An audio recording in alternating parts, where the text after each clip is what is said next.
بلوچستان کے شہر گنداخا سے ہمارے گدروشیا پوائنٹ کے نمائندہ فرید احمد کمرانی کی رپورٹ کے مطابق ضلع اوسطی محمد میں پہلا آل شہید سردار رستم خان جمالی شوٹنگ والی بال ٹورنامنٹ کا فائنل میچ بلوچ ڈیرہ نواب کلب پنجاب بامقابلہ محبوب کلب حیدرآباد سندھ کے مابین کھیلا گیا۔ دونوں ٹیموں نے بہترین کھیل کا مظاہرہ کیا۔ سخت مقابلے کے بعد میچ محبوب والی بال کلب حیدرآباد نے جیت لیا۔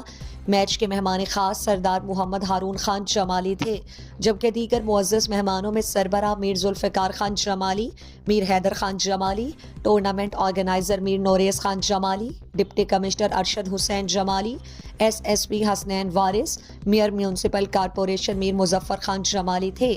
تقریب سے سردار محمد ہارون خان جمالی، میئر میر مظفر خان جمالی نے خطاب میں کہا، دونوں ٹیموں نے بہترین کھیل کا مظاہرہ کیا ہے۔